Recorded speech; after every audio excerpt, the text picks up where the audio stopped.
संवाद उपनिषद श्रृंखला में आज का विषय एको अहम बहुश्याम भाग 3।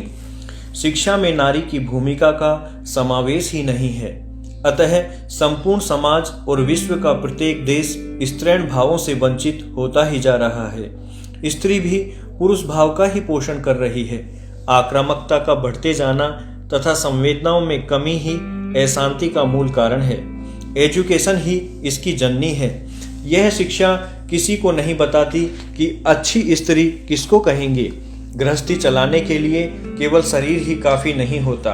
कोई भी छात्रा यह नहीं बता सकी कि विवाह क्यों किया जाता है। समर्पण सकारात्मक भाव है अथवा इसे हीनता का प्रमाण कहा जाएगा। क्या किसी की माता उनको मातृत्व, जन्म, पुनर्जन्म, संस्कार, गर्भपालन, प्रसव अथवा नवजात के लालन पालन की चर्चा करती है? तब क्या वह जीवन में नारी की भूमिका के लिए तैयार हो रही है? कन्या विद्यालय के अलग होने का प्रयोजन क्या कुछ साल लड़कों से दूर रखना ही है? नारी सृष्टा है, दृष्टा है, किंतु स्त्रैण भाव के निकलते ही वह भ्रष्टा हो जाएगी। उसके भीतर कुछ बचता ही नहीं जिसे ढका जा सके। पौरुष भाव से लज्जा भी बहुत पीछे छूट जाती है। सांप्रदायिक और धार्मिक संकीर्णता ने आज भीतर शिक्षा के भी उतने टुकड़े कर दिए जितने बाहर में आरक्षण ने किए हैं। धार्मिक कट्टरता के आगे कोई स्वयं को इंसान ही मानने को तैयार नहीं है। हर धर्म का अनुयायी दूसरे को छोटा या हीन मानता है। उनके साथ मिलकर सौहार्दपूर्ण ढंग से नहीं जी सकता। मानव समाज के ये टुकड़े आगे भी होते रहेंगे। लोग दूसरों को अपने स्वार्थों के लिए आहत करते ही रहेंगे। विश्व में शांति भी लौटेगी नहीं जब तक माँ के रूप में इंसान का पहला गुरु नहीं लौटेगा। संस्कारों का कोई स्वागत नहीं करेगा। कन्याशालाएं उन्हें माँ की तरह ही अंधकार में ढकेलती रहेंगी। मानवता को फिर किसी अन्य शत्रु की आवश्यकता नहीं रह जाएगी। शरीर की सृजन धर्मिता बहुत छोटी होती है, उसमें व्यक्ति का बड़ा योगदान नहीं होता। हाँ, यदि माँ चाहे तो बहुत कुछ कर सकती है। जब संतान पेट में हो, पिता कुछ नहीं कर पाएगा। हाँ, यदि अनाहत की साधना करने लगे तो उसका सृजन ऊर्ध्वगामी होने लगेगा, क्योंकि ध्वनि ही भाव से जुड़ती है। शब्द आगे निकल जाते हैं। माँ बिना शब्द के शिशु से बात कर सकती है। इसी अभ्यास का वह जब पति पर प्रयोग करती है तब आश्चर्य घटित होता है। पुरुष को परोक्ष भाषा नहीं आती, नारी प्रत्यक्ष से बसती है। जीवन की विडंबना भी यही है। इसमें पुरुष को ही मन के धरातल की ओर बढ़ना पड़ेगा। उसका भावनात्मक धरातल भी गहरा होगा, दाम्पत्य सुख भी बढ़ेगा। इसी के आधार पर पत्नी के पुरुष भाव का पोषण भी होगा। इसी में दोनों की पूर्णता निहित है। स्त्री शरीर में नारी रूप पत्नी भी है और माँ भी। दोनों के अलग अलग व्यक्तित्व होते हैं। पुरुष में पति और पिता के रूप में इतना भेद नहीं होता। वह अधिकार बनाए रखने का प्रयास अवश्य करता है, किंतु यह कब उसके हाथ से निकलकर पत्नी के हाथ में चला जाता है पता नहीं चल पाता। पति की वंश वृद्धि के लिए अपना घर छोड़ती है, ससुराल की स्वामिनी बन जाती है। अपने बूते पर पति से समर्पण लेकर बच्चों को समर्पित हो जाती है। पति के सामने बच्चों की पक्षकार बनकर रहती है। माँ के रूप में बच्चों के लिए कोई भी कष्ट झेल सकती है और अपने अहंकार के कारण बच्चों को स्वच्छंद भी चाहे तो कर सकती है।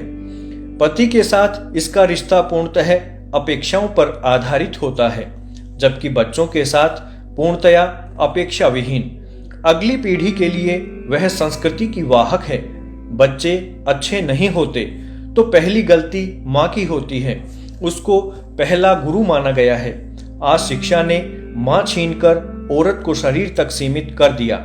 समानता के भुलावे में प्रतिक्रियावादी बनती चली जा रही है। इसी कारण समलैंगिक विवाह होने लगे, पशुओं को उपकरण बनाने लगे, यांत्रिक स्त्री पुरुष बन गए, बाजार में बिकने लगे। कहाँ ढूंढेंगे उस माँ को? बहुत पीछे काल के गर्त में खो गई। सृष्टि की शुरुआत आवरण से अव्यय पुरुष रूप, मन पर प्राणवाक के आवरण, महामाया के आवरण से अक्षर पुरुष, प्रकृति के आवरण से क्षर पुरुष, ये सारे आवरण प्रसव पूर्व के हैं। पंच महाभूतों और तन्मात्राओं से शरीर का निर्माण। प्रसव बाद जगत के भौतिक आवरण चढ़ते हैं, ज्ञान के नए आवरण चढ़ते हैं। परिवार, धर्म, समाज, देश, शिक्षा आदि के आवरण चढ़ते हैं। इनको वह व्यक्ति समझ पाता है जो संस्कारवान है। सभी आवरण सूक्ष्म होते हैं।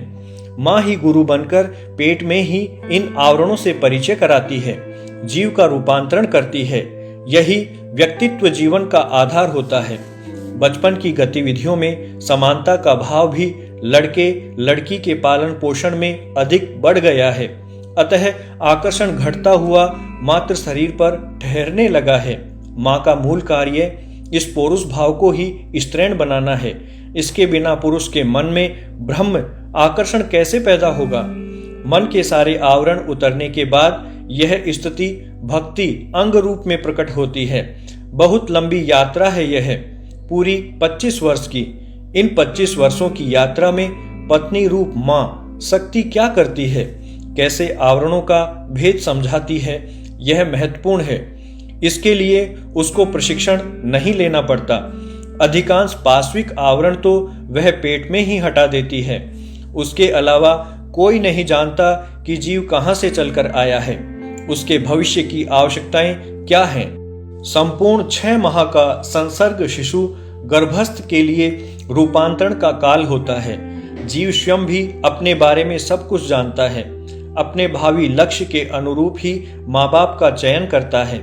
माँ और संतान के हृदयों के ब्रह्मा, विष्णु, इंद्र, प्राण इस अवधि में एकाकार हो जाते हैं। इसी से संतान के मन में उठने वाली इच्छाओं की दिशा तय हो जाती है। संस्कार का यही तो स्वरूप है। तभी माँ संतान के भविष्य को जानती है। माँ के 3 स्वरूप हैं, माँ, शक्ति, माया। यह पहला माया भाव तमस है, शक्ति राजस और माँ सात्विक भाव है। आज मातृत्व की शिक्षा तो माँ भी नहीं देती। मातृत्व के प्रति आकर्षण भी घट रहा है। जहाँ नारी का व्यवहार मन के बजाय ज्ञान पर आधारित होगा, वहाँ मातृत्व, मिठास, समर्पण, त्याग और योग नहीं रहेंगे। पति के जीवन का अंग न होकर स्वतंत्र पहचान के साथ जीने की बात होगी। वहाँ बस टकराव या दुराव होगा। ज्ञान का अभाव एक दूसरे के सम्मान को कम कराएगा। आज तो स्वच्छंदता के वातावरण में हम फिर से वन मानुष होते जा रहे हैं। बाहर भले ही चकाचौंध में जीते दिखाई पड़ते हों, क्योंकि जिस कामना के सहारे माया का जीवन में प्रवेश होता है, उसमें संकल्प नहीं रहा, वासना आ गई। घर में पुत्री इस द्वंद्व से मुक्त करने में सहायक होती है। जीवन को ब्रह्म और माया का लीला भाव कहा है। मिट्टी के घर बनाकर फिर ढहाते जाना। जिस माया ने ब्रह्म का अंश लेकर हमारा निर्माण किया, वही तो फिर से मुक्त करेगी। इसके लिए व्यक्ति की चेतना को जागृत करना है, जागृत रखना है। माया सदा अव्यक्त रहती है, परोक्ष भाव होता है। पुत्री पौत्री रूप में माँ माया चेतना के जागरण में अपनी भी आहुतियां देती है। आत्मीयता के नए युग का पदार्पण होता है। पुत्री को देख कन्यादान का चित्र सदा आंखों के आगे बना रहता है। यह भी वैराग्य के अध्याय खोलता रहता है, परिष्कार का मार्ग बनाए रखता है। पोत्री तो वैसे भी ब्याज रूप मानी गई है। पुत्र पेड़ होता है, पौत्र पोत्री फल होते हैं, अधिक प्रिय होते हैं। पोत्री करुणा के भाव को प्रेरित करती है। बात बात में व्यक्ति पोत्री के लिए द्रवित हो जाता है।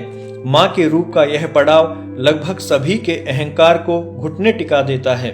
समर्पण और भक्ति का अर्थ सिखा देता है। निर्मलता का निर्झर जीवन में बहने लगता है।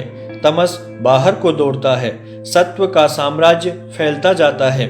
भाव शुद्धि का मंदिर साक्षात हो उठता है। पुरुष का पौरुष स्त्रैण में रूपांतरित होता जाता है। पति पत्नी दोनों ही स्त्रैण, कामना मुक्त और माया से बाहर। माँ ने माता रूप में आवरण हटाए पिछले जन्म के। पत्नी ने व्यवहारिक ज्ञान देकर आवरण हटाने में साथ दिया और पौत्री ने शुद्धता को स्थायित्व भाव दिया। है सभी माया के रूप। वही व्यक्ति के पास आकर रहती है, उसे वश में करती है और बिना उसकी मर्जी के भी समय आने पर उसे मुक्त करा जाती है। पहले शुद्ध माया फिर शक्ति और अंत में माँ।